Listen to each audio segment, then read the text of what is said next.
Hi friends, நல்லா கலர்ஃபுல்லாக இருக்குல்ல முருங்கைப்பூ பொரியல். அவ்வளோ அருமையாக இருக்கும். சளிக்கு ரொம்ப நல்லது. குழந்தைங்களுக்குலாம் அடிக்கடி செஞ்சு கொடுக்கலாம். 1 டேபிள் ஸ்பூன் நல்லெண்ணெய் சூடு இருந்ததும் ஸ்லைஸாக கட் பண்ண 3 மீடியம் சைஸ் பல்லாரி வெங்காயம் 3 to 4 நிமிஷம் வதக்கி விடுவோம். இப்போ முருங்கைப்பூவை நான் நல்லா தண்ணியில் அலசிட்டு தண்ணி வடிய விட்டு வச்சுருக்கேன். இது 2 நாள் செய்ய முடியாததுனால ஃப்ரிட்ஜில் வச்சுட்டேன். கொஞ்சம் பழுத்த மாதிரி இருக்குது. நீங்கள் செய்யும் போது ஃப்ரெஷ்ஷாகவே செஞ்சுருங்க. என்னால் செய்ய முடிஞ்சால் நானும் ஃப்ரெஷ்ஷாகவே செஞ்சுருவேன். அப்போ செய்ய முடியல.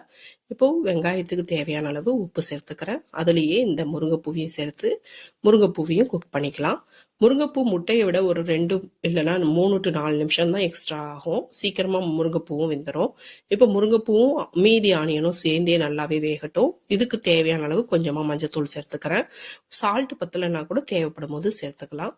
இப்போ 4 நிமிஷம் ஆனதும் முருங்கைப்பூ நல்லாவே வெந்துருச்சு. அதுலேயே 3 முட்டையை உடச்சி சேர்த்துக்கிறேன். இப்படி தான் ரெகுலராகவே எல்லாருமே இப்படி தான் முட்டை சேர்த்து தான் செய்வாங்க. முட்டை பிடிக்கலன்னா இதோடவே விட்டுடலாம். 3 முட்டையை சேர்த்துட்டு அதுக்கு தேவையான அளவு பெப்பர் சேர்த்துக்கலாம். சேர்த்துட்டு நல்லா மிக்ஸ் பண்ணி விட்டுடலாம். முருங்கைப்பூவும் சளி எடுக்கும், ப்ளஸ் இரும்பு சத்து இருக்குது.